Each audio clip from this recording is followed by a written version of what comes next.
Il y a plein de petites communes qui n'ont plus de liste parce qu'évidemment les grands partis n'ont pas les intérêts de se désintéressent de ça. Et je pense que derrière il y a une volonté beaucoup plus violente, celle de liquider toutes les petites communes qui ne seront pas représentées. Donc c'est vital. Aujourd'hui, la France elle existe par les communes. En fait, les communes c'est le seul maillage territorial qui fait que la France est encore un tout petit peu la France.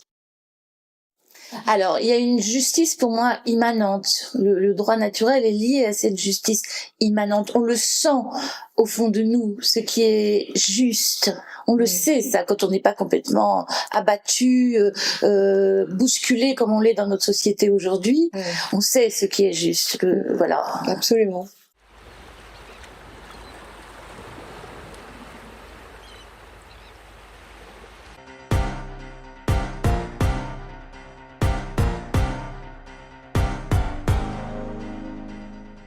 Bonjour Valérie Bugot et Isa Sator, je suis ravie de vous accueillir sur Tribune Libre. Vous êtes toutes les deux avocates en omission, juristes de formation avec une solide formation donc. Je suis ravie de vous avoir ici pour éclaircir des questions juridiques et même plus larges que ça, qui nous concernent tous et qui concernent nos vies. Valérie Bugot, vous avez été avocate fiscaliste, vous êtes docteur en droit, vous êtes chercheur indépendant et analyste de géopolitique juridique, c'est bien ça? Je suis une théoricienne du droit, oui. Très bien. Isa Sator, vous avez été avocate, vous êtes désormais en omission et puis il y a eu un changement de vie, changement de trajectoire pour des raisons personnelles et professionnelles. Vous êtes devenue artiste peintre, mais vous restez extrêmement concernée par les questions du droit et de la société en général. Oui, parce que moi j'étais plus dans la pratique, ayant eu un cabinet, et ce qu'on va expliquer aujourd'hui va expliquer pourquoi j'ai changé de trajectoire. Très bien. Nous allons donc parler d'un changement de paradigme, d'un système que vous avez théorisé, qui est révolu droit, qui nous permettrait de revenir certainement au droit naturel classique cher à saint Thomas d'Aquin. Absolument. On va parler de ça et l'émission s'adresse à la fois aux experts mais aussi aux profanes. Ça va être l'enjeu, le défi, ça va être de vulgariser avec beaucoup de talent et de s'adresser à différents publics. Moi j'ai écouté vos différentes conférences, j'ai lu vos textes et parcouru votre site qui est une vitrine si j'ai bien compris. Absolument. Et Révolu droit parce que j'ai 2 sites. Je le mettrai en descriptif de la vidéo. En fait, l'idée ce serait de revenir vers un droit beaucoup plus juste, respectueux de la vie humaine, de la notion de justice, de justesse, de vérité. Comment vous pourriez présenter ça toutes les deux? Je vous laisse la parole. Alors, parce que c'est je synthétise cette idée en disant que le projet Révolu droit revient au réalisme à tous les niveaux, en rompant avec cette idéologie massivement en vigueur aujourd'hui du nominalisme. Le nominalisme, c'est le contraire du réalisme. Absolument. Ça remonte à cette distinction a eu lieu au moment de la querelle des universaux, donc ça remonte à il y a très longtemps. Et le nominalisme suppose que en réalité le terme, le mot n'a pas de consistance réelle, c'est-à-dire n'est pas objectivé par une réalité sous-jacente, mais désigne le phénomène qu'on veut lui faire désigner. Donc le mot est à géométrie variable en fait, et donc il n'y a plus de repères sociaux même pour communiquer. L'aboutissement de cette théorie vraiment c'est une abomination pour moi. Déconnecté du réel. Voilà, et ça retire non seulement toute sécurité, mais en plus toute capacité à communiquer entre les gens. Donc ça crée du conflit à l'infini. Par exemple, le mot démocratie a été vidé de son sens. Par exemple, le mot parlement a été vidé de son sens. Tout est galvaudé, dévoyé. Et c'est lié au positivisme? Non, oui, c'est lié au nominalisme. Qui ensuite a été récupéré. C'est ça. Le positivisme est une conséquence naturelle du nominalisme. Qu'est-ce que le positivisme? Positivisme juridique, c'est une doctrine qui a été élaborée au début du XXe siècle par Hans Kelsen, qui est qui a été répertorié comme grand juriste, et qui édicte que, en réalité, les juristes n'ont pas à s'intéresser à la finalité de la règle. Leur seul objectif, c'est de déterminer et de maîtriser les moyens de la règle. Donc ça fait des juristes, en fait, des ouvriers qualifiés de règles qui sont édictées pour des finalités qui leur échappent. Et vous dites donc on en vient à ce que la forme prime sur le fond. Absolument. La forme prime sur le fond, puisque le juriste n'a pas à s'intéresser à la finalité, et donc quand il s'occupe des moyens, alors la forme prime sur le fond. Ça, c'est une conséquence, si on peut dire, et c'est une conséquence qui est issue du parlementarisme et de cette longue trajectoire du nominalisme. Mais le positivisme juridique en lui-même, c'est le fait que le juriste n'a plus à s'intéresser à la finalité de la règle. Donc le juriste est dépossédé de sa capacité qui était la sienne au départ, lorsque ce phénomène du droit est né, d'édicter la norme sociale. Et il est dépossédé de sa qualité de penseur de l'organisation sociale. Et il devient l'ouvrier qualifié chargé de mettre en œuvre des règles au profit, au service de tiers dont il n'a pas à s'occuper. D'intérêts dont il n'a pas à s'occuper. Des tiers qui sont les grands argentiers. En l'occurrence, le déterminisme historique démontre que ces tiers, c'est ce que j'appelle le fait économique, c'est-à-dire les grands banquiers qui ont développé le système économique global et toutes les règles économiques en vigueur aujourd'hui dans le monde entier au profit de leurs intérêts bien compris. Donc ça inclut les grands banquiers. On parle bien entendu pas des guichetiers de banque, on parle des propriétaires anonymes qui se cachent derrière les conglomérats bancaires, et on parle également des propriétaires anonymes qui se cachent derrière les multinationales, les espèces j'appelle ça des constellations économiques, parce que c'est même pas des grandes entreprises, ce n'est même pas c'est de la cartélisation, mais de la cartélisation d'entités très souvent mélangées avec des entités extrêmement opaques. Donc en réalité, on ne sait pas qui dirige ça. Alors évidemment, la première illustration qui nous vient en tête, c'est les organismes comme State Street, Vanguard et BlackRock. Mais en réalité, c'est un système de développement économique qui est généralisé. C'est ce qu'on appelle la plutocratie. Exactement. Et puis il y a on appelle la plutocratie, c'est-à-dire le gouvernement de ceux qui ont l'argent. Il y a un mot qui était important dans ton article, Valérie, du 18 décembre 2025, un article absolument important, qui délivre cette clé de compréhension, parce que elle nous explique, Valérie, que le droit français, le code civil fondé sur le droit naturel, a été subverti par le droit anglo-saxon. Vous parlez du code civil de 1804, le napoléonien. Oui. D'accord. Et le droit anglo-saxon et la puissance de la City sont venus pervertir tout ça. Absolument. À partir de quand ? Alors, c'est une longue histoire. C'est qu'en réalité, c'est ces deux univers juridiques qui se sont confrontés, qui ont longtemps cohabité en France, mais qui étaient antagonistes.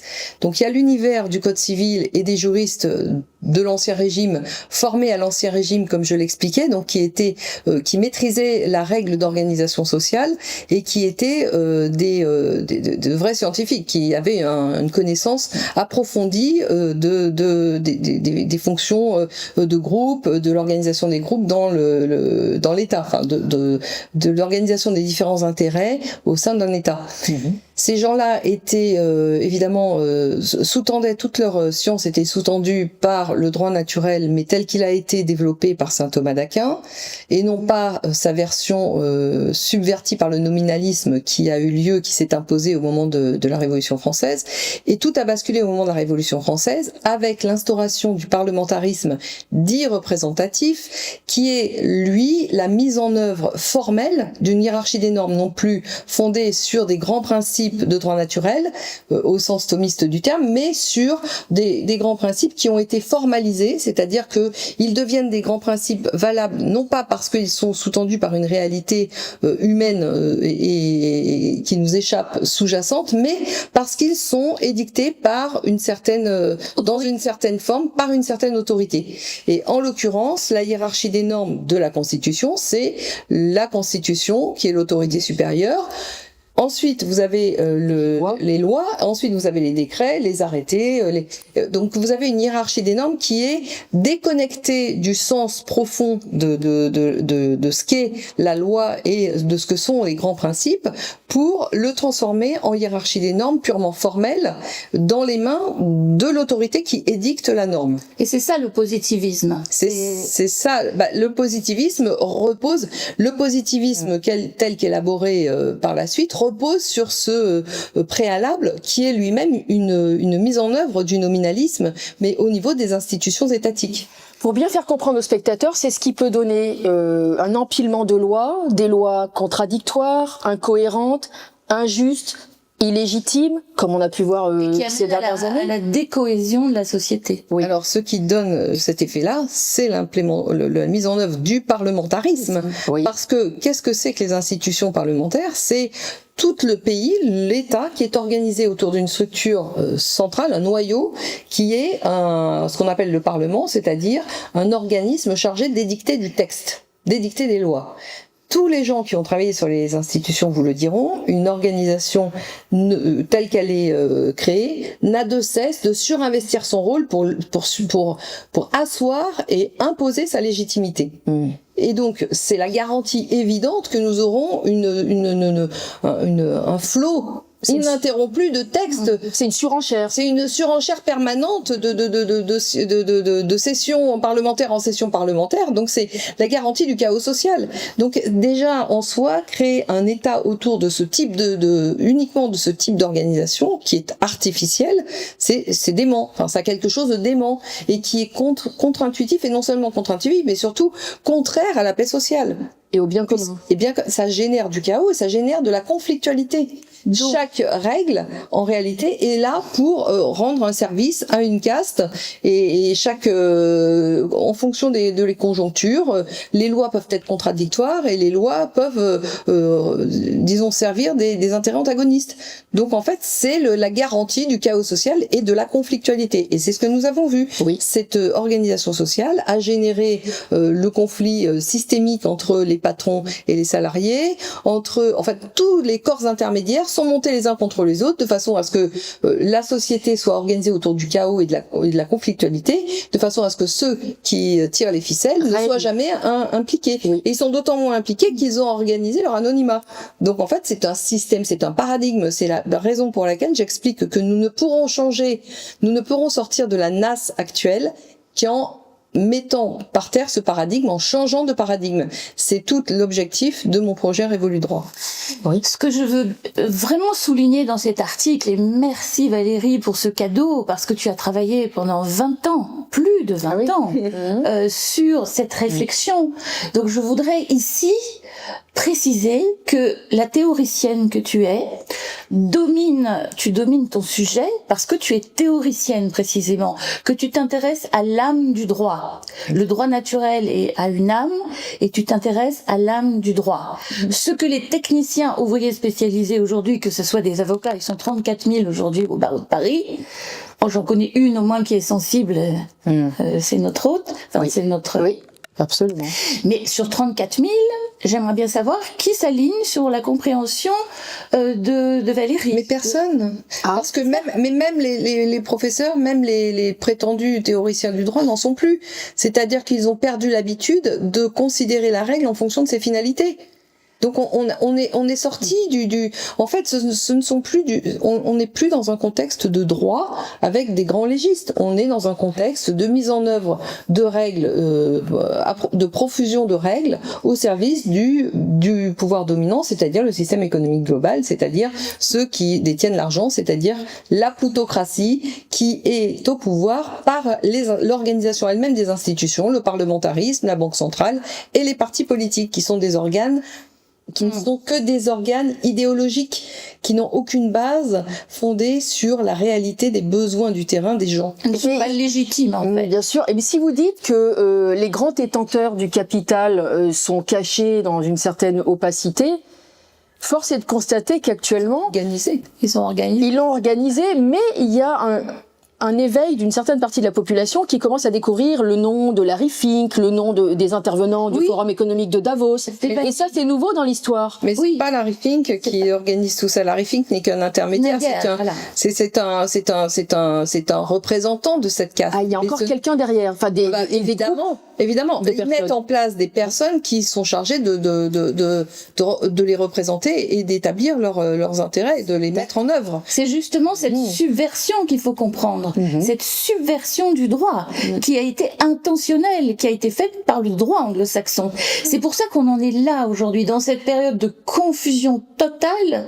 Et moi, ça m'a apporté, en lisant l'article de Valérie, en la côtoyant, une réponse à cette confusion dans laquelle je me suis trouvée, même dans ma pratique d'avocat, où je sentais bien que quelque chose n'allait pas, que c'était tout injuste, que ça allait contre la paix sociale, et j'ai cessé. Mais ça m'a apporté une réponse. Oui, Valérie, oui. La subversion du droit civil, du code civil, qui finalement n'a plus la préséance. Il est passé en dessous de la Constitution. Il est passé en dessous. Ça, il faut bien l'expliquer. Et qu'est-ce que ça a comme conséquence? C'est que les gens ne comprennent plus pourquoi il y a des décisions qui sont rendues, mais qui ne sont pas légitimes, parce qu'il y a un texte, la Constitution dit quelque chose, le code civil dit autre chose, et la préséance est accordée à la Constitution. On a multiplié les droits catégoriels de sorte que les droits sont contradictoires. Dans le code civil, vous avez une loi qui protège l'humain, qui dit que les produits et le corps humain est hors du commerce. Or, à côté, vous avez toute l'organisation de brevetage du vivant qui s'oppose à ça. Donc, c'est la conflictualité permanente. Voilà, la multiplication des droits, c'est la disparition du droit. C'est ce qu'il faut bien comprendre. Et c'est ce que a organisé le parlementarisme, etc. Je voulais revenir sur un sujet parce que parfois il peut être mal compris. Lorsque j'évoque le droit anglo-saxon, en fait, j'évoque une organisation du pouvoir autour de la plutocratie. Et cette organisation du pouvoir, elle passe par le parlementarisme, qui sont des institutions d'origine britannique. Elle passe par la conception du droit dans lequel le droit naturel n'existe plus au sens thomiste du terme, c'est-à-dire que les principes qui sont évoqués sont des principes liés à l'autorité qui les a édictés et donc sont des principes mouvants en fonction des intérêts catégoriels de ceux qui contrôlent la situation. Et puis enfin, c'est tout ce système de positivisme qui a généré maintenant la déconnexion totale du réalisme, la déconnexion de la règle des besoins du terrain. Voilà. Donc on a quitté définitivement le réalisme par toute l'organisation de ces institutions, lesquelles sont sous-tendues par la philosophie du nominalisme. Quand on allie le terme démocratie avec le parlementarisme, c'est un contresens. Le parlementarisme n'a jamais été en mesure d'organiser une démocratie. Le parlementarisme, c'est l'organisation institutionnelle de la plutocratie. Donc les gens en permanence rendent les choses confuses en nommant mal, en désignant mal, en qualifiant mal les systèmes et les rapports de force. Le parlementarisme, c'est la plutocratie. Ça n'a jamais été la démocratie, contrairement à ce... C'est ce qu'on appelle également la centralisation parisienne. Oui. Ça revient à ça. Mais de tous les pouvoirs concentrés dans les mains de certaines personnes. Pas les mains de ceux qui ont le pouvoir. Alors justement... Mais ce sont des VRP, vous dites. Ce sont des VRP de ces grands... Le personnel politique, oui. Techniquement, le personnel politique agit en tant que VRP de ces puissances financières. Stéphanie, il faut bien comprendre qu'en fait, et là c'est bien expliqué aussi dans ton article, Valérie, c'est qu'il y a une guerre silencieuse, mais une guerre très forte, qui a eu lieu, qui a attaqué le droit continental, comme on l'appelle aussi, dont le code civil et le droit naturel sont la base. Il y a eu une guerre pendant plus de 200 ans. 200 ans de bataille qui s'est fait par coup de boutoir, comme ça. La révolution de la Constitution, le parlementarisme, les personnes qui élaborent des théories comme le positivisme, Hans Kelsen, j'en parlais tout à l'heure. Mais ensuite, vers les années 60, ça commençait à déraper sérieux, mais en 90, n'en parlons pas. Et on en parlait hier, la loi de 2007 qui a introduit le trust en France, c'était complètement interdit. Et ça, c'est grave, parce que moi, à l'université, je me souviens qu'on nous parlait vaguement du trust en droit anglais, et je faisais une dissonance cognitive. Je comprenais pas qu'est-ce que c'était que ce truc, parce que ça décorait la réalité vraiment avec la propriété des titres. Et ça, c'est fait pour aider l'évasion fiscale, par exemple, faire des comptes offshore où on veut, et d'organiser l'évasion fiscale. Oui, tu as raison Isabelle, c'est fait pour en réalité faciliter les transactions, les flux financiers sur un territoire qui ne reconnaissait pas cette forme juridique du trust. Parce que c'est vraiment une création du système de droit anglo-saxon. Et c'est une création du système de droit anglo-saxon issue de l'Empire maritime britannique, lequel s'est aujourd'hui transformé en empire financier apatride. Donc pour permettre la liberté de circulation des flux de capitaux, ils ont été obligés de faire en sorte que nous reconnaissions sur notre territoire quelque chose qui est similaire à leurs trusts anonymes et donc qu'on a appelé fiducie. Et la fiducie, notre système de droit s'en passait parfaitement puisque tous les services rendus par la fiducie existaient dans notre droit sous d'autres formes, sous la forme des sûretés, sur la forme de transfert de transmission de patrimoine. On avait tout un système alternatif qui existait et qui était extrêmement pertinent et protecteur des intérêts à la fois personnels, familiaux et nationaux. Et ensuite, il y a eu encore, tu le précisais, en 2010, le changement dans le droit des contrats. Qui a eu... Oui, alors en fait, toutes les modernisations du code civil ont été initiées pour permettre la subversion de notre système de droit millénaire, pour le transformer en système de droit anglo-saxon, c'est-à-dire soumis à 100% à cette plutocratie qui s'est implémentée chez nous, qui s'est mise en œuvre chez nous par le parlementarisme, mais il y avait encore quelques résistances du fait de puisque nous étions la grande nation du droit. Il faut quand même comprendre que la principale exportation française, ça a été le code civil. C'est pas le vin, c'est le code civil. Oui. Sauf que le code civil aujourd'hui n'a plus aucun sens. Il a été noyé, subverti dans son concept même par toute ce nominalisme, cette tendance lourde plutocratique, mais qui favorise les flux sur la réalité des stocks. On peut dire que pour l'instant les Anglais ont gagné, mais on n'a pas dit notre dernier mot. Non, mais en fait, nos ADN sont très différents. Comment ça se fait qu'ils ont gagné? Parce que la City, vous disiez, t'es un aimant à capitaux. Ils ont gagné parce que ils ont ils ont imposé la forme sur le fond. Ils ont imposé le parlementarisme qui a permis de générer des textes contradictoires et très très différents. Aujourd'hui, vous n'avez plus un droit commun, vous n'avez plus un code, mais vous avez combien y a-t-il de codes aujourd'hui en France? Ce sont plus des codes. On appelle ça encore des codes. Il faudrait appeler ça de la compilation. Ça, c'est une rupture fondamentale avec le concept de codification que nous connaissions en France. Et je voudrais ajouter aussi une chose pour l'étage supérieur, avant de passer à comment on va régler ce problème, parce que nous avons perdu la guerre. Ah oui, on a perdu la guerre du droit. Aujourd'hui, il y a même un code de la compliance. Ça, autant vous dire que on a perdu. Et il faut que les gens en France aient conscience de ça. Mais pourquoi ont-ils gagné? Est-ce qu'ils ont été plus fins stratèges? Ils ont mis des infiltrations dans Ils ont été fins stratèges parce qu'ils ont organisé des institutions leur permettant de prendre le contrôle. Ils ont organisé des institutions qui leur permettaient de prendre le pouvoir. Le parlementarisme, c'est l'organisation de la plutocratie. Quand vous maîtrisez les institutions, vous maîtrisez tout ce qui se passe derrière. Les normes qui seront édictées, vous les maîtrisez.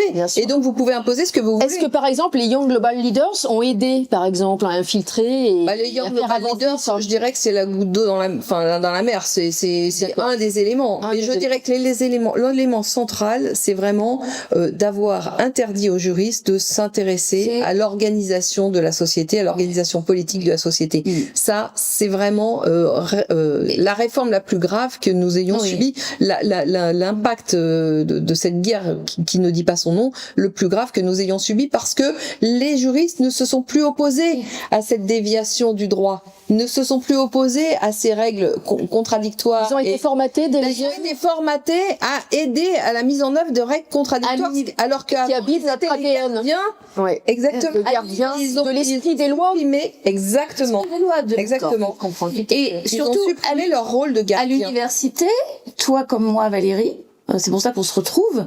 Moi, j'avais choisi la matière de la philosophie du droit. en plus de tout ce qu'il faut savoir, Ah oui. et l'histoire du droit. Toi, t'as fait la même chose. On a à l'époque, c'était des matières obligatoires et qui étaient des matières extrêmement passionnantes, mais qu'ils ont reléguées au dernier rang. Aujourd'hui, si vous faites de la philosophie du droit, sauf les grands organisateurs, parce qu'il y a encore des grands juristes qui sont derrière toute cette subversion et qui, eux, connaissent parfaitement tout ça. Connaissent la finance, le droit financier, mais également la philosophie du droit et également l'histoire du droit, qui est de plus en plus dévalorisée en tant que démonétisée sur le marché, de façon à ce qu'on nous soyons coupés de nos origines, de nos sources, de façon à ne plus comprendre à quoi sert un juriste dans une organisation sociale. Donc Saint Thomas d'Aquin a été relégué Saint Thomas d'Aquin n'existe plus. Enfin, je dirais que c'est les grands principes qu'il a élaborés, qui étaient des principes fondés sur la réalité, l'observation du terrain et la réalité, je dirais pas matérialiste, mais C'était un humaniste. Mais humaniste, c'est un néologisme pour saint Thomas d'Aquin. Oui. L'humanisme, c'est venu avec le nominalisme, donc c'était un observateur du réel et un grand, comment dirais-je, un grand animateur de l'ordre social. Je voudrais ajouter une conséquence sur l'étage supérieur, c'est que tu disais que la France n'est plus la France, c'est pour ça qu'on est dans ce désastre, et que le droit international ne fonctionne plus non plus parce que nous étions un peu le gardien du droit. L'organisation du droit, on va dire que la France était quand même la pièce maîtresse de l'organisation du droit chez nous, mais également du droit international. À partir du moment où nous avons renoncé à notre rôle, à notre fonction et à notre droit historique et à notre façon historique de le concevoir, toutes les dérives du droit international qu'on a connues récemment, et en particulier la transformation du droit, ce qu'on appelait du droit international en règlement, en règles mobiles, en règles qui ne sont plus des règles permanentes, c'est la conséquence directe de ce renoncement interne à la France. C'est grave. Vous proposez des solutions. Oui. Alors, Valérie, ça c'est important. Vous ne faites pas seulement un diagnostic. Elle a révolu droit. Imaginez un schéma absolument incroyable, qui est facile et que j'invite les gens qui vont écouter cette émission à imprimer le canevas de ce que Valérie propose. En fait, il n'y a plus d'Assemblée, il n'y a plus de Sénat, il y a juste un président qui est élu par tous les Français. Au suffrage universel direct. Oui. 5 ministres. J'aime bien parce qu'il y a un ministre qui sera chargé de faire le droit. On revient à la fonction des légistes qui fonctionnait, qui faisait que l'ordre social, disons, n'était pas un désordre social systémique, qui faisait que les règles étaient les mêmes pour tous et qu'elles avaient une fonction vitale de pacification de la société.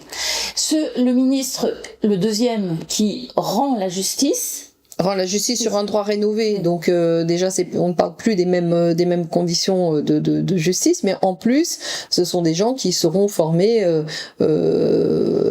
justement avec en arrière-plan les principes thomistes. Donc le fait l'objectif ce sera pas de trancher à tout prix des solutions au profit des plus forts, mais de trancher les litiges en fonction de l'intérêt général et de la justice. Et de la justice, les principes en cherchant la vérité.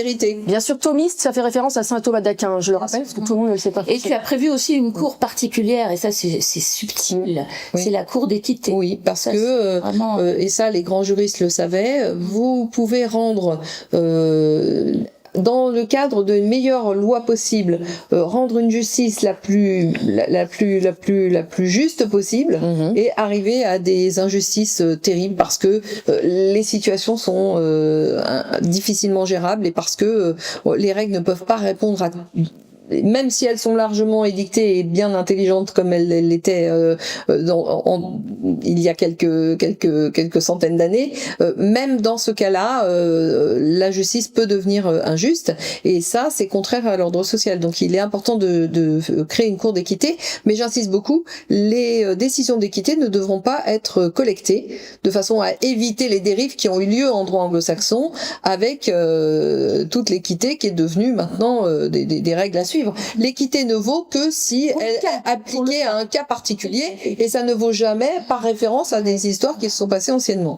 D'accord, c'est un garde-fou. C'est un garde-fou, mais qui ne doit absolument pas faire jurisprudence et servir de modèle. Il y aura également un ministère de la langue française. Ah bah oui, parce que justement ce système parlementaire a décorrélé le langage. Le système parlementaire, qui est une conséquence du nominalisme, on l'a bien, j'ai essayé de l'expliquer, a décorrélé le langage. Le langage, c'est comme le droit, il n'y a plus de langage commun. C'est-à-dire que si vous êtes dans un domaine d'activité ou un autre, vous pouvez utiliser la même terminologie, mais qui n'a pas le même sens. Donc la conséquence de tout ça, c'est que nous ne pouvons plus nous comprendre. Nous ne pouvons plus communiquer. Nous ne sommes même plus en état de communiquer. Et c'est aussi une des raisons pour laquelle j'ai tant de mal à faire passer la réalité de ce qui est un changement de paradigme. C'est qu'en réalité, les termes, la terminologie elle-même est devenue problématique. Donc il faut réinvestir l'Académie française dans la mesure où elle a été créée à ses débuts, c'est-à-dire créer un langage commun. Et donc reprendre ce blabla de technique de tous les domaines d'activité pour traduire en termes uniques un langage unique, de façon à ce que les gens se comprennent à nouveau lorsqu'ils parlent.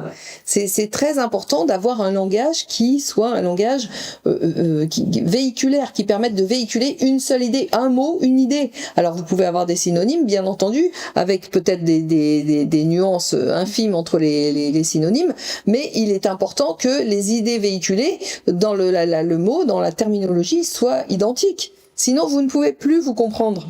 Est-ce que vous êtes pour maintenir la complexité du langage et apprendre aux élèves multiplier la complexité, parce que tous les enjeux actuels de cette globalisation et de la plutocratie est justement de simplifier à outrance le langage de façon à ce qu'on ne puisse plus maîtriser les subtilités de la vie et des contextes de la vie. La vie est complexe, la vie est multiple, la vie est diverse. Il faut pouvoir représenter toute cette variété infinie dans un langage subtil. D'ailleurs, j'ai une question un peu poil à gratter, parce que moi j'ai fait du latin et certains me traiteront peut-être de réac, mais je trouve que ça permet vraiment de comprendre le sens profond de notre langue. Le latin, le grec, c'est les fondements de la civilisation européenne, de ce qu'était la civilisation européenne avant que la plutocratie ne s'en occupe, justement, avant l'implémentation, la mise en œuvre du parlementarisme. Vous proposez une fonction bicéphale de l'État, des communes, des régions, donc le gouvernement avec 5 ministres, un chef d'État qui aura 5 secrétaires d'État. Oui.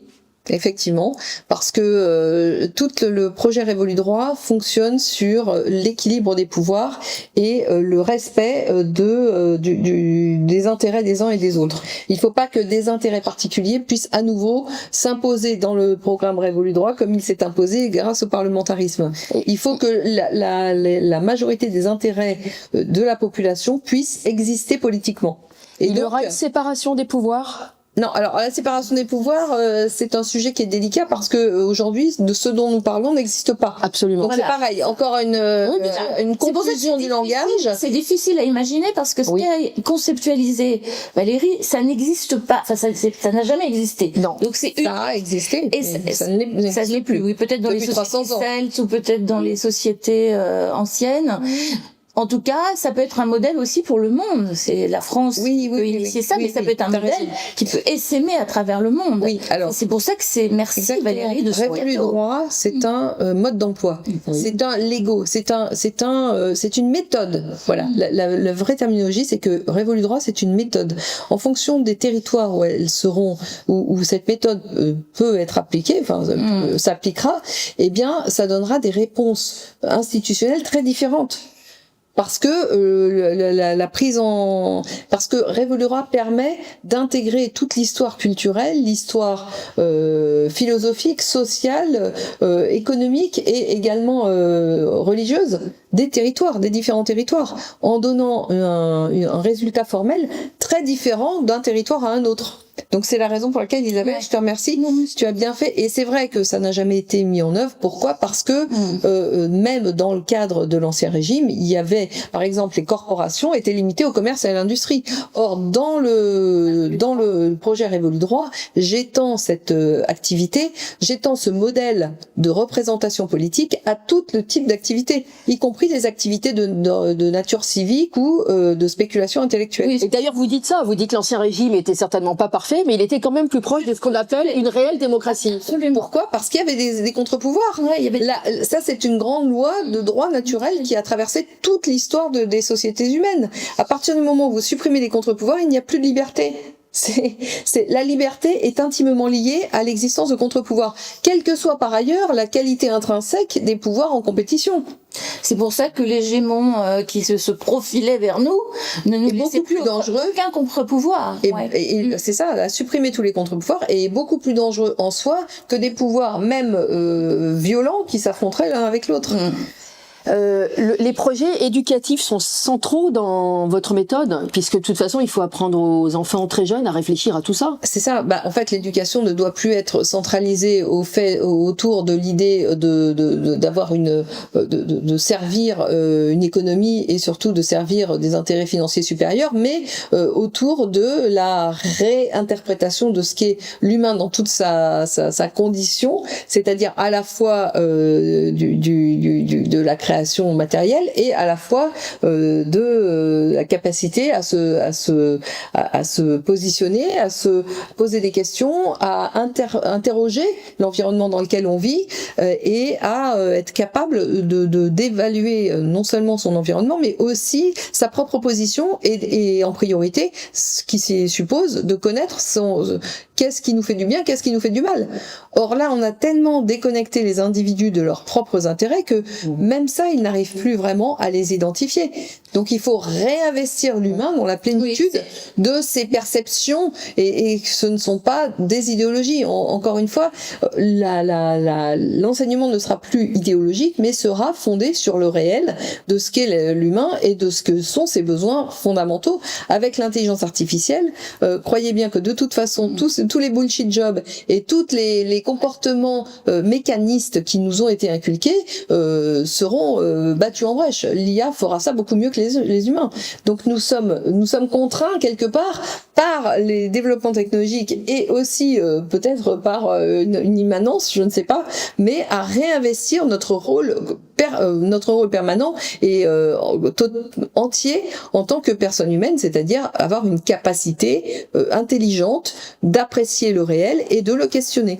D'ailleurs, vous dites, on va... Ça s'appelle l'esprit critique. L'esprit critique, le doute, etc. Effectivement. Le doute, exactement. L'humain complètement au centre de cette nouvelle organisation sociétale. D'ailleurs, vous dites que le travail va disparaître au profit d'activités humaines. Le travail en tant que travail avec un lien de subordination va disparaître. Parce que effectivement toutes les activités mécanistes que l'individu doit faire quotidiennement et de façon répétitive et moutonnière et routinière, toutes ces activités-là seront beaucoup mieux faites par les machines que par l'homme qui est faillible et qui au bout de 10 répétitions se trompe fatalement, fait fatalement une erreur. Donc ça veut dire que le travail tel que nous le connaissons va disparaître. Ce qui ne disparaîtra jamais en revanche, c'est l'activité humaine. Tant qu'il y aura des hommes avec un grand H et femmes incluses évidemment sur cette terre, ils auront besoin de s'occuper. Et donc s'occuper, ça veut dire faire des choses. Faire des choses, c'est penser, c'est enseigner, c'est transmettre, c'est fabriquer, c'est faire de l'exploitation agricole, c'est de l'extraction minière. Enfin, vous voyez, toutes les activités humaines vont continuer à exister. C'est pour ça que tu as prévu 3 groupes d'intérêt, 3 grandes catégories: commerciales, non commerciales. Oui, c'est ça. D'ailleurs civique, la vocation civile, absolument, et spirituelle, et morale. Oui, parce que encore une fois, les grands questionnements de l'individu, tout homme à un moment de sa vie se pose la question de savoir d'où il vient, où il va et qui il est. C'est inhérent à l'espèce humaine. On ne peut pas décorréler ça de la vie sociale, c'est pas possible. Donc ces 3 groupes, oui, sont des belles jambes pour faire marcher sous ce système. Exactement. Et la représentation politique ne passera plus par le Parlement, mais par la prise en compte de ces intérêts dans chacun de ces groupes. Ça invite tous les Français à devenir actifs, acteurs de leur vie. Bien sûr, pas parce des que passifs. Ben oui, parce que les corporations, enfin le groupement d'intérêt auquel ils appartiendront, ça fait partie de leur quotidien et ils seront impliqués dedans parce que c'est leur vie quotidienne et ils auront des choses à dire et ça sera beaucoup plus facile d'accès. La proximité sera beaucoup plus importante que aujourd'hui si vous habitez le fin fond d'une petite campagne pour aller toucher le sénateur qui ou le député qui in fine va voter des lois dont vous ignorez même qu'elles sont écrites. Oui. Je trouve ça vraiment intéressant du point de vue juridique, c'est que ces personnes qui composeront ces 3 différents groupes vont créer leurs propres droits. Exactement. Ça, ah oui. Bien. Alors chaque groupement d'intérêt, donc chaque organisation, on va dire pour les profanes, autogérés. Par exemple, le groupement d'intérêt des boulangers. Exactement. C'est la corporation autrefois qui vivait assez bien sous l'Ancien Régime. Absolument. Et ben eux organiseront les règles de leur fonctionnement, les modalités de la concurrence, les modalités de l'achat de matières premières, l'organisation des différents commerçants entre eux sur le territoire, quels sont les niveaux recommandés de pesticides maximal autorisés. Enfin, vous voyez, c'est autogéré de A jusqu'à Z. C'est-à-dire que aucune réglementation professionnelle ne peut leur être imposée par des tiers. Voilà. Qui ne connaissent pas le terrain. On va quand même répondre à des gens qui pourraient penser qu'on est un peu réac et passéiste. L'idée n'est pas de refaire ce qui a déjà existé sous l'Ancien Régime, mais de se réinventer avec un nouveau modèle qui nous sorte de cette nasse où finalement on sent bien que le pouvoir politique est inféodé à des intérêts de la grande finance apatride. Absolument, absolument. Et des lobbies, donc l'idéologisation de la politique. Et l'État là, l'idéologisation de la politique par le biais des partis politiques qui sont des organes absolument artificiels. Et en dessous, tu disais qu'il y avait 2 jambes à Révolu Droit. Ça va être la base, c'est les comités citoyens et collectifs citoyens, et les comités et les groupes d'intérêt où les gens se réunissent par intérêt, c'est-à-dire Révolu Droit est fondé sur 2 jambes. La première, c'est le réinvestissement de la vie territoriale autour des communes, en priorité des communes. Et là, c'est tout à fait d'actualité parce que vous savez que nous allons avoir prochainement des élections municipales. J'appelle vraiment les jeunes, les femmes, tout le territoire à se mobiliser pour que chaque petite commune ait une liste de façon à ne pas disparaître et à rester ancrée dans le réalisme parce que les communes et les élections municipales sont les seules élections qui méritent encore le terme de politique parce que elles appartiennent encore à la population locale qui vit avec ses propres problématiques locales. Donc la seule élection politique dans nos contrées sont les élections municipales. Il faut absolument les investir. Donc ça, c'est la première jambe de Révolu Droit, c'est-à-dire le réinvestissement territorial, la réimplication des citoyens, des usagers, des gens qui vivent dans le territoire qui est administré par... Et vous soulignez le rôle important des préfets. Oui, alors j'en viens. Je brûle les étapes. La deuxième jambe, c'est les groupements d'intérêt, donc c'est la représentation politique autour des centres d'activité, vous l'avez bien compris. Et les préfets font partie d'une des secrétairies d'État reliées au chef de l'État, qui lui a un rôle exclusivement d'arbitre. Il doit vérifier que l'équilibre institutionnel peut perdurer, qu'il n'y a pas des intérêts qui deviennent suprémacistes par rapport à d'autres. Et les préfets ont ce rôle très important parce que je les conçois comme des micides homicides, donc ça n'a rien à voir avec la préfectorale aujourd'hui. Ce sont des gens qui sont chargés de sillonner les territoires et les groupements d'intérêt pour récolter les doléances des individus pour résoudre les problèmes éventuels de dysfonctionnement qui peuvent avoir lieu au sein des collectifs citoyens et au sein des groupements d'intérêt, parce qu'un groupement d'intérêt c'est fait avec des hommes et les hommes sont imparfaits. Donc il y en a toujours qui chercheront à subvertir le groupement d'intérêt pour son avantage exclusif. Mais Révolu Droit organise à chaque étape de cet ensemble institutionnel des contre-pouvoirs et des garde-fous. C'est Révolu Droit ne supprime pas la corruption, mais il essaie de l'endiguer et de gérer. Révolu Droit ne pourra jamais supprimer les imperfections humaines, mais Révolu Droit organise de façon institutionnelle des garde-fous. En tout cas, la mission du préfet change complètement. Ah bah oui, ça n'a plus rien à voir. Alors là, je peux créer une certaine confusion parce qu'effectivement, je garde le terme de préfet, mais en fait, il faudrait parler de missi dominici avec la fonction exclusive de sillonner sillonner toutes les institutions et de récolter. pour recueillir les doléances publiques. Et pas seulement, peut-être aussi et résoudre les problèmes qui peuvent se poser, qui ne paraissent pas faciles à solutionner, puisque le préfet aura pour rôle de mettre par exemple en relation, merci, les gens qui sont à l'origine d'un problème, sans vraiment avoir voulu d'ailleurs toujours ce problème. Il faut créer du relationnel et du déconflictualiser en développant la médiation. Voilà. On a oublié 2 ministres, le ministre de la Monnaie et le ministre de la Force publique. Ah bah j'allais en parler parce que je disais quid de la monnaie et quid de l'armée. Alors qui sont 2 pouvoirs importants. Bien sûr. Alors l'armée, je crée un ministère des forces, des forces intérieures et extérieures. Donc ce ministère aura lui aussi 2 jambes.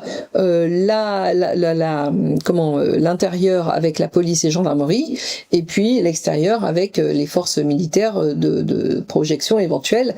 En tout cas, ces deux défenses, intérieure et extérieure, auront un rôle exclusivement défensif et non pas aller en projection extérieure pour imposer des événements politiques ou du personnel politique dans des pays étrangers. Ça, c'est certainement pas, ça ne sera plus dans leur mission. Leurs missions seront strictement défensive, mais bien compris en tant que défense des intérêts de la nation et des intérêts des citoyens qui vivent sur cette nation, bien entendu. Et il y a 2 particularismes que tu proposes en droit, c'est la notion de mandat impératif et la subsidiarité. Alors c'est très important le mandat impératif. Vous pouvez expliquer à ceux qui ne connaissent pas le mandat impératif? Oui. Alors, le mandat impératif, c'est en fait la feuille de route, la mission donnée aux représentants que nous avons choisi, soit d'élire, soit de tirer au sort, soit de sélectionner, de nommer, tout ce que vous voulez, tout est dans l'ordre du possible. C'est là où Révolu Droit peut parfaitement intégrer les travaux d'Étienne Chouard, par exemple, puisque on aura toujours besoin de désigner des représentants et la façon de les désigner sera autogérée dans le cadre des groupements d'intérêt ou des collectifs citoyens. En tout cas, la réflexion de Monsieur Chouard est incorporée dans ce schéma. Absolument. Toi, tu as un schéma beaucoup plus large. Moi, j'ai élaboré un changement de paradigme. Personne, à ma connaissance, n'a fait ça avant moi. Et c'est normal, parce que c'est quand même le résultat de 30 années de travail et de réflexion. Donc, ça ne peut pas arriver du jour au lendemain. Et pour la monnaie? Alors, la monnaie, elle sera à nouveau comprise comme un service public, c'est-à-dire, vous savez, c'est comme le sang qui innerve le corps social. Elle doit circuler en quantité nécessaire pour permettre les initiatives personnelles, mais pas trop importantes de façon à pas faire dégénérer le système en inflation. Donc il y a une très sérieuse travail de réglementation à faire là-dessus, mais qui doit sortir des mains des banquiers pour les mettre dans les mains des citoyens. La monnaie sera, ce n'est plus une marchandise, ça sera plus considéré comme une marchandise. Donc la monnaie sera gérée en partenariat par les grands groupements d'intérêt qui seront chargés d'élaborer la monnaie en fonction des besoins relayés par chaque groupement d'intérêt qui le compose, et puis le ministère de la monnaie et des finances qui doit vérifier la cohérence de l'ensemble, la bonne innervation monétaire sur tout le territoire, et puis réguler les excès monétaires par la levée d'un impôt, parce que je supprime tous les impôts. Révolu Droit ne connaîtra d'impôt que dans la mesure où il sera utile pour détruire de la monnaie qui serait devenue superfétatoire. Donc l'impôt en fait, l'impôt que nous connaissons, c'est une dérive liée au dysfonctionnement monétaire. Lorsque vous avez un fonctionnement monétaire opérationnel et optimisé, il n'y a pas besoin d'impôt. L'impôt ne sera là que pour éventuellement détruire de la monnaie en trop. Donc cette monnaie retrouve sa valeur intrinsèque. Est-ce qu'on garde l'euro ou pas? Et certainement pas. La monnaie française, c'est une vraie question. C'est le franc. D'accord. Voilà. L'euro, ça n'existe pas. C'est sur un État qui n'existe pas. Et puis c'est une monnaie extraordinairement dysfonctionnelle. Que fait-on de la dette? La dette, alors là, ça va être intéressant parce que je préconise de faire un sérieux audit de sa légitimité, n'est-ce pas? Un grid reset? Ah bah oui, ça c'est évident. De toute façon, la dette odieuse ne sera pas Expliquez, s'il vous plaît, c'est une notion extrêmement importante, ce qu'est la dette odieuse. Bah, la dette odieuse est une dette qui n'a pas été consentie et qui n'est pas dans l'intérêt des populations qui doivent la rembourser. Donc c'est une dette qui a été imposée au peuple. C'est une dette qui a été imposée pour des intérêts particuliers qui ne sont rien à voir avec les intérêts pour lesquels la monnaie existe. Donc on rembourse d'abord les intérêts de la dette. Ah bah, aujourd'hui, de toute façon, le capital n'est quasiment plus remboursable.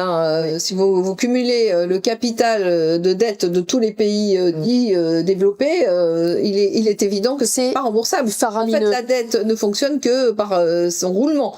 C'est la circulation de la dette donc qui génère toujours plus de dettes. Donc là, on est dans un cercle vicieux. C'est l'esclavage. C'est le cercle vertueux. Bah, bien entendu. Oui. D'ailleurs, je vais vous dire, c'est tellement vrai que au moment où les États-Unis se sont constitués, le dernier État ayant renoncé à l'esclavagisme ne l'a fait uniquement que pour devenir un État financiarisé, puisqu'il s'agit du Delaware, qui est passé donc du renoncement de l'esclavagisme à la gestion monétaire, donc à la gestion financière. Et qui est devenu un paradis fiscal. Oui, bah, bien entendu, le plus grand paradis fiscal au monde, c'est le Delaware. Personne n'en parle, mais c'est la vérité.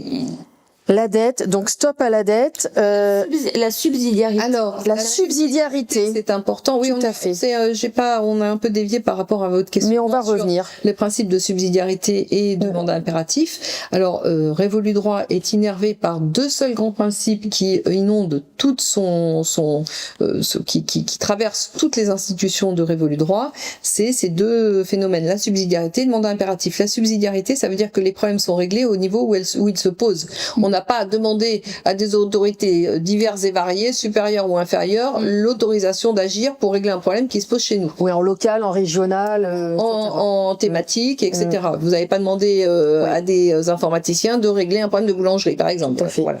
Donc ça, c'est la subsidiarité, bien comprise, pas telle que l'Union européenne la comprend, parce qu'elle la comprend dans l'autre sens. Elle la comprend à l'envers. Exactement, comme ce qu'a fait l'Union européenne. Ouais. Et deuxièmement, donc le mandat impératif, je voulais insister sur la chose suivante. Oui. Vous savez que récemment, ils ont intégré dans la Constitution l'interdiction du mandat impératif. Mais c'est encore une hérésie et une démonstration de l'inanité de ce que sont devenus les juristes, puisque dans le cadre du parlementarisme, le mandat impératif est impossible à mettre en œuvre, tout simplement impossible, puisque vous ne pouvez pas contrôler la mission que vous donnez à des députés, pour lesquels vous votez pour un mandat de, je sais plus, 5 ans ou je sais pas quoi, alors que vous ne savez pas alors qu'ils ont pour mandat, dans leur mandat est inclus le fait de voter sur n'importe quel texte de loi sur tous les sujets.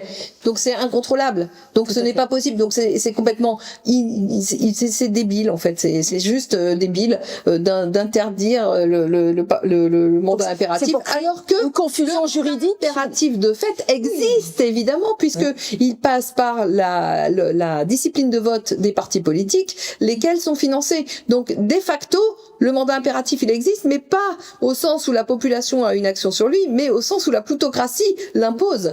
Donc alors on est en plein de confusion mentale, avec là vraiment c'est la panacée de la confusion mentale. Donc dans Révolu Droit, les mandats impératifs sont liés à la mission de chaque organisation qui est définie de façon plus ou moins stricte. Vous ne pouvez évidemment pas définir la mission d'un ministre de façon aussi stricte que la mission de quelqu'un qui est désigné pour aller parlementer sur un sujet très précis avec son voisin. Vous comprenez ? Oui. En fonction du mandat, il faut des marges de manœuvre. Et mais ceci étant, les postes, l'organisation est définie de telle façon que tout ce qui est inclus dans la définition du rôle entre en fait et la définition du mandat impératif en question.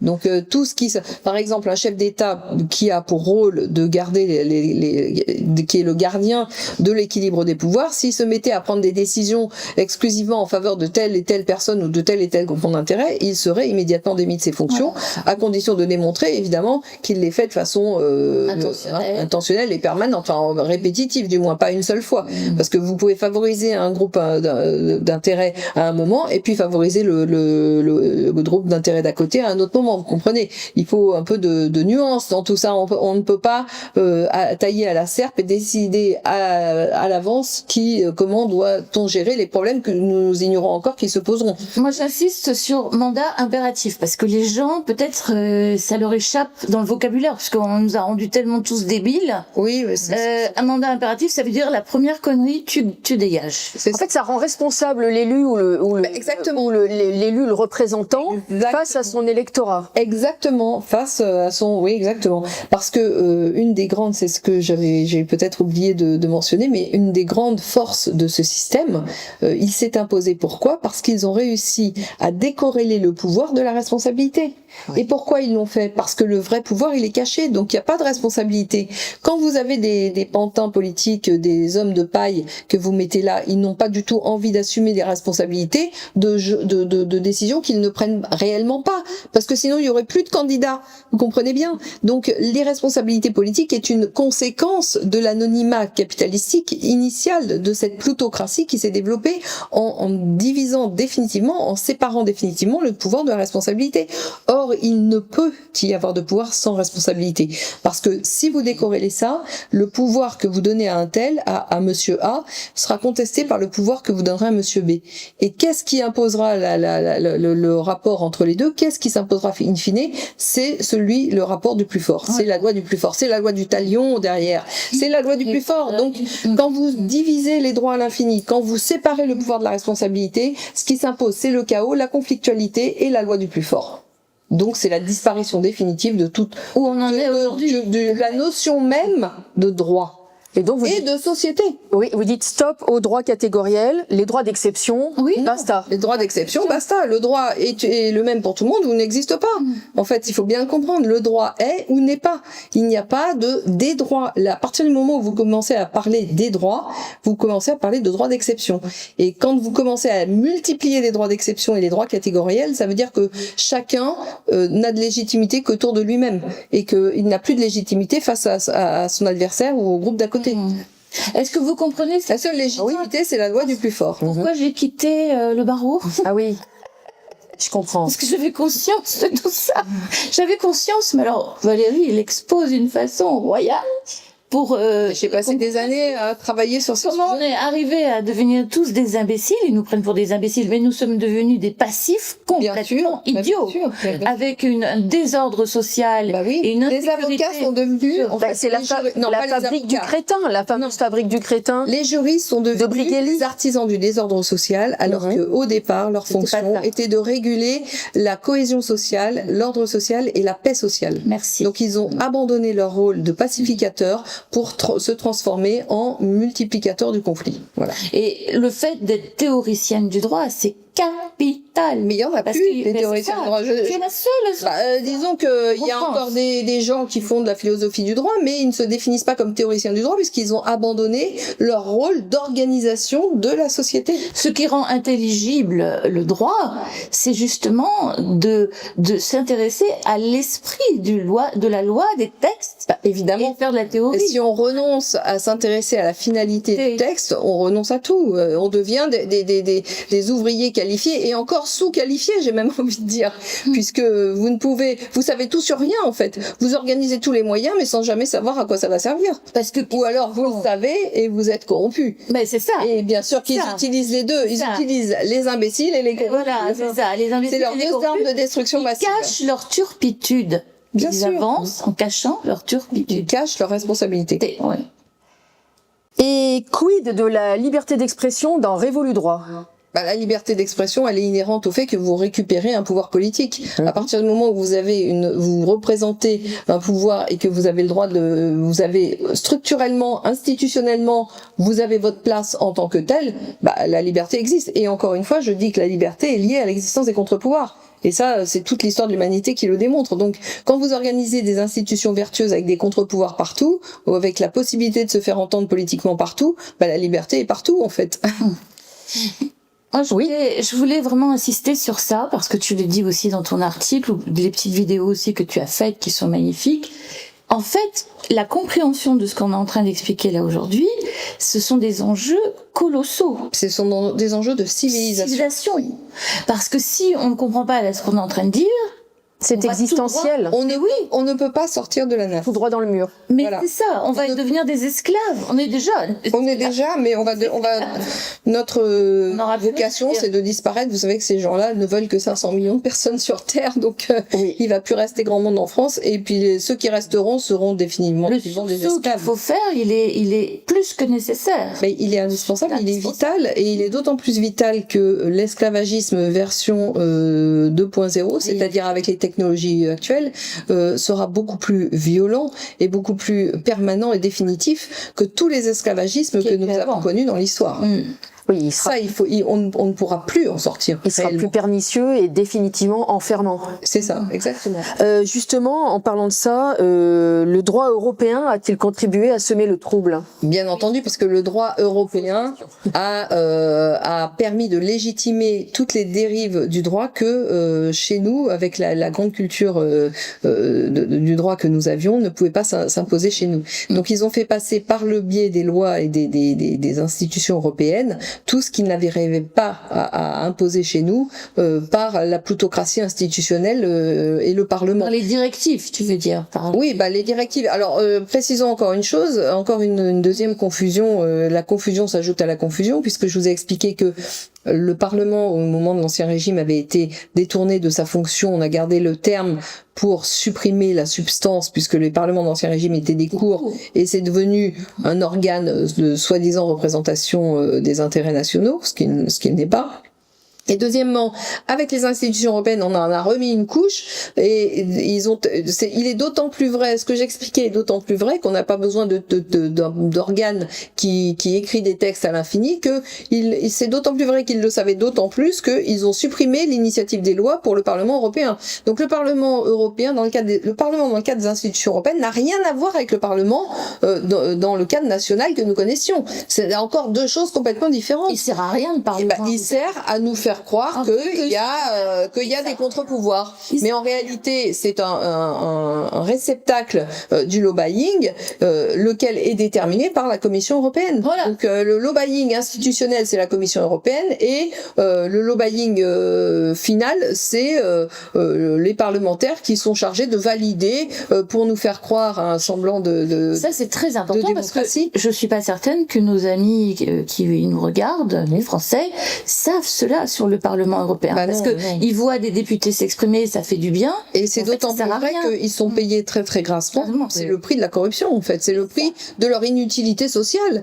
Pour justifier que des gens subissent un poste dans lequel ils ne servent à rien, eh bien, il faut les payer très cher, hein, parce que sinon, il n'y a pas tellement de candidats. Hein. Ah oui, ils ont beaucoup d'avantages. Effectivement, je crois qu'ils sont même pas imposés, d'ailleurs. Bien sûr, parce que ça rentre, voilà, dans le cadre de la diplomatie, dans le cadre des revenus internationaux. Donc, voilà. Est-ce que ce sont des absorbeurs de colère? Oui, bien sûr. Mais comme l'étaient les parlementaires déjà chez nous, mais alors encore plus. Enfin, parce que les sommes sont encore plus importantes. Oui. Bien sûr, parce qu'ils ont encore moins de pouvoir, puisqu'ils n'ont même plus l'initiative des lois. Donc, on précise qu'on n'est pas suicidaire, ni Valérie, ni moi. Non, tout. Non. Personne ne l'est ici dans cette pièce. Non. Vous parlez à un moment donné, vous dites, c'est un point important, je pense quand même.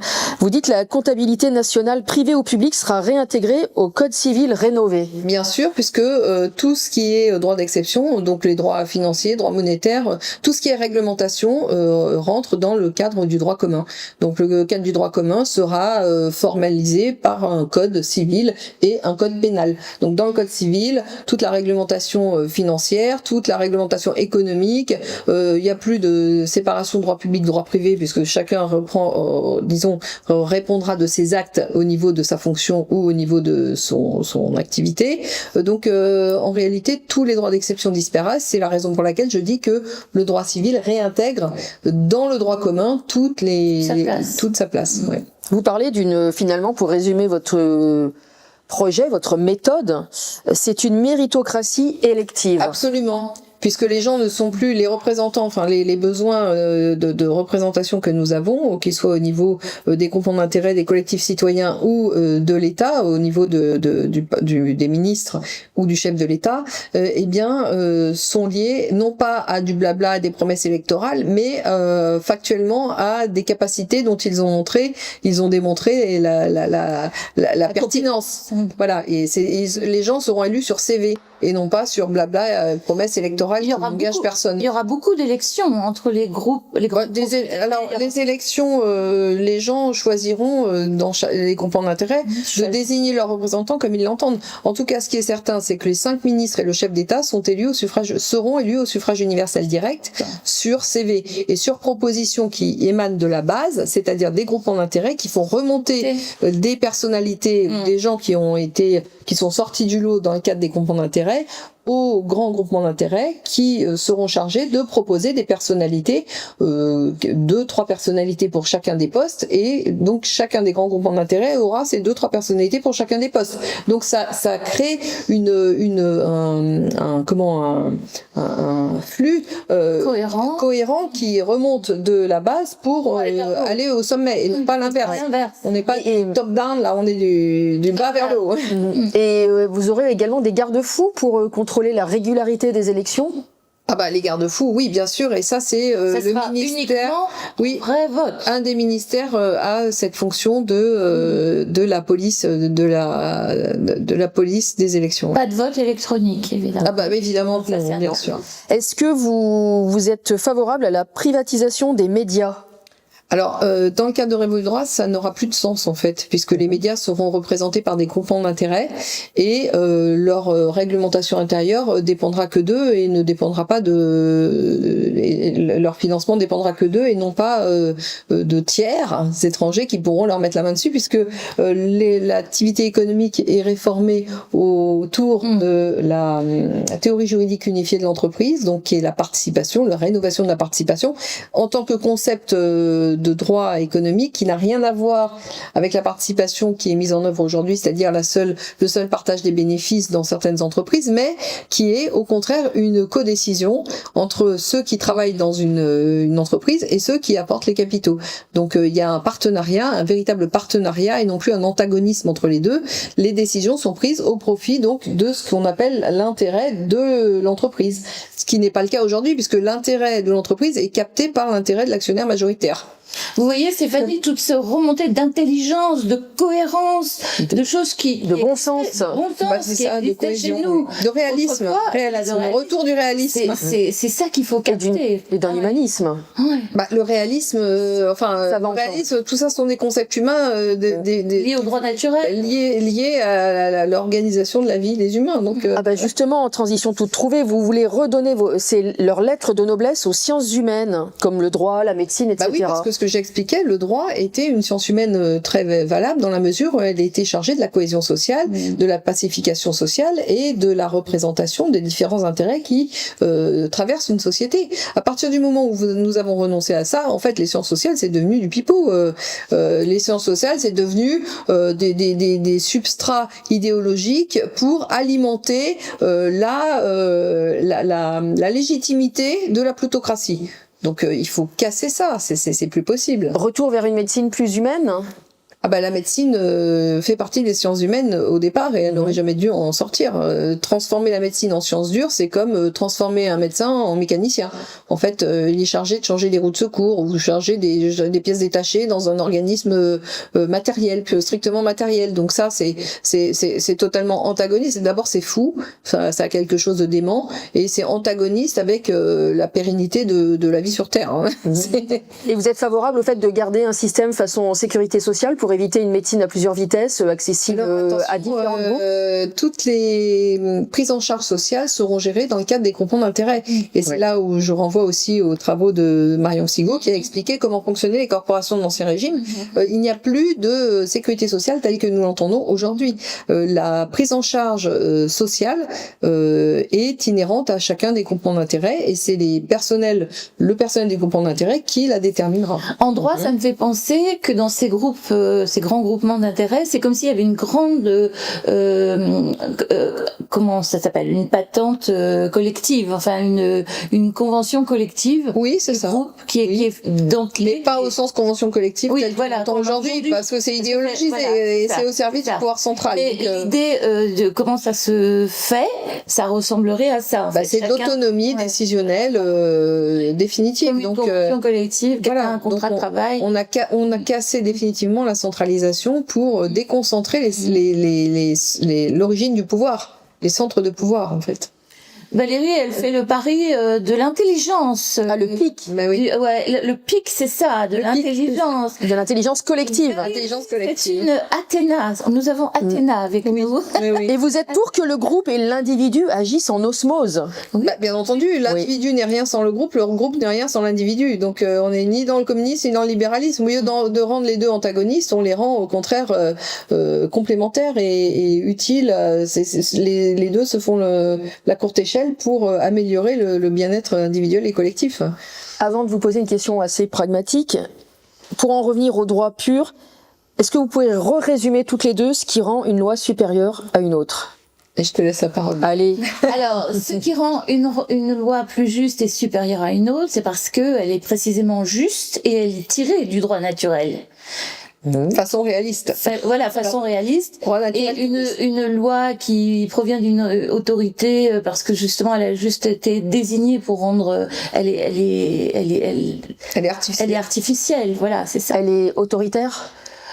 Désordonnée, potentiellement autoritaire, mais surtout pas fondée sur une réalité. Sur du réel.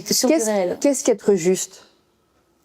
Alors, il y a une justice pour moi immanente. Le droit naturel est lié à cette justice immanente. On le sent au fond de nous, ce qui est juste. On le sait, ça, quand on n'est pas complètement abattu, bousculé comme on l'est dans notre société aujourd'hui. On sait ce qui est juste. Voilà. Absolument. Oui, c'est vrai. Il y a des choses, il faut reconnaître que certaines choses nous échappent, et en particulier l'ordre réel du monde nous échappe. Les sciences dures, elles n'existent que pour une chose, c'est pour essayer de le découvrir. Si on essaye de le découvrir, c'est qu'on ne le connaît pas. Il faut avoir l'humilité de le reconnaître.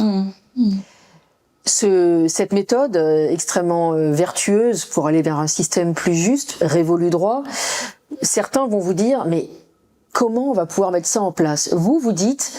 Valérie, je vous ai entendu dire dans une conférence, vous savez, il y a des résistances passives qui commencent à se faire ça et là, puisque les gens ressentent quand même, une partie de la population ressentent l'injustice qui peut s'installer. Est-ce que ça va pouvoir se mettre en douceur et sans violence? Vous croyez à l'instauration d'un système sans violence? J'y crois parce que j'ai élaboré le mode d'emploi et j'y crois d'autant plus et je milite en tout cas pour ça et en particulier aujourd'hui ça devient vital et ça devient surtout concret puisque les Français ont la possibilité par le biais des élections municipales de reprendre pied dans leur territoire et de reprendre le contrôle politique de leur territoire. Par le biais de ce contrôle de territoire, on pourra mettre en œuvre dans la plus grande paix sociale le changement de paradigme qui consiste à commencer à créer des groupements d'intérêt puisque les maires élus peuvent favoriser la réunion la création de comités, de liens, de réunions en prêtant des salles, en organisant la chronologie ou en tout cas matériellement les réunions de catégories sociales, de catégories professionnelles, d'activités humaines, de façon à lancer le mouvement de maillage territorial des corporations. Donc, des groupements d'intérêt qui sont sur le modèle des corporations d'Ancien Régime. Donc, et ça peut être fait aujourd'hui en se présentant aux élections municipales, mais pas seulement, ça peut être fait aussi en créant des associations, des collectifs citoyens autour du maire, qui sont des forces d'initiative, d'initiative de décision que devront prendre les maires, et aussi de contrôle. Quand la population contrôle, la mairie, c'est une élection de proximité, donc la présence populaire est très importante. Le maire, il est tenu, il peut pas faire n'importe quoi, et puis les les gens ne sont pas suicidaires. Donc, s'il prend des décisions qui se seront totalement contraires à l'intérêt de ce qu'a manifesté la population autour de lui, ça se saura et sa durée de vie, en tant que représentation politique, ne sera pas justement. Il pourrait être contesté. Donc en réalité, tout ça, je dirais, c'est facile d'accès et c'est accessible immédiatement. Il faut juste se remettre en mouvement, reprendre confiance en soi, arrêter de retourner sa colère contre nous-mêmes et la retourner de façon constructive pour sortir de la nasse. Voilà. Tu disais hier qu'il y avait des petites villes où il n'y avait même pas de liste. Mais oui, c'est ce que j'ai appris. Dans les petites communes, il y a plein de petites communes qui n'ont plus de liste parce qu'évidemment les grands partis n'ont pas les intérêts de se désintéressent de ça. Et je pense que derrière, il y a une volonté beaucoup plus violente, celle de liquider toutes les petites communes qui ne seront pas représentées. Donc c'est vital. Aujourd'hui, la France, elle existe par les communes. En fait, les communes, c'est le seul maillage territorial qui fait que la France est encore un tout petit peu la France. Le jour où tout ça disparaît, nous serons complètement laminés et nous n'aurons plus aucun accès à la décision aux décisions dites politiques qui s'imposent à nous, qui sont des décisions économiques. Ah oui, comme on dit, la France, ce n'est pas Paris, même si on aime Paris. Exactement. Donc il est alors j'en appelle à toutes les mamans, j'en appelle à toutes les grand-mères, j'en appelle à tous les jeunes, les femmes en priorité, mais aussi les pères. J'appelle les gens à se mobiliser pour prendre le contrôle de leur commune, soit en se présentant, soit en contrôlant très sérieusement le personnel qui sera élu, et deuxièmement en investissant la vie politique. Les jeunes qui ont plein d'énergie et de volonté, allez-y, devenez maire, prenez les communes d'assaut et créez le changement vous-même en imposant le changement de régime, le changement de paradigme par le biais de la création des corporations. Donc je vous en prie, reprenez le contrôle de vos communes, et j'en appelle aux mères pour motiver leurs enfants pour le faire, aux grands-mères pour motiver leurs petits-enfants pour le faire, parce que les hommes sont occupés beaucoup parfois à autre chose, mais les femmes doivent monter au créneau, et c'est par ce biais-là, le biais des jeunes, que nous nous renouvellerons. Et les jeunes doivent monter au créneau. Je vais laisser le mot de la fin à Isa Sator. Merci. Alors, toutes les deux. Je dirais que je remercie vraiment Valérie et son génie, parce que c'est unique d'avoir conceptualisé cela, d'avoir travaillé plus de 20 ans, 30 ans sur ce projet qui est magnifique. On parle du génie français. Là, on a un exemple. Il faut sauter dessus, s'en emparer. Et puis, je faisais remarquer à Valérie hier que son esprit est certainement issu de la matrice originelle, parce que dans la matrice originelle, ce sont les femmes qui conçoivent. Elles conçoivent les enfants, mais elles conçoivent aussi les idées. Et les hommes sont souvent là pour les appliquer. Donc la conception était quelque chose de très important. Avant de faire quelque chose, il faut savoir ce qu'on fait, par où on va. Et c'est tellement évident que finalement, à travers tout Révolu Droit, c'est ce qu'elle propose, réfléchir avant de faire. Et les femmes sont très importantes dans cet équilibre, qu'on va peut-être réinverser du coup la matrice dans le bon sens. Merci. La rétablir dans le bon sens, pas l'inverser. Oui, la rétablir dans le bon sens. Une belle créativité pour l'humanité finalement, et une société plus juste et vertueuse. Merci infiniment Isa Sator et Valérie Bugeaud. Merci beaucoup Stéphanie, merci à Tribune Libre de nous avoir donné la parole. Merci beaucoup.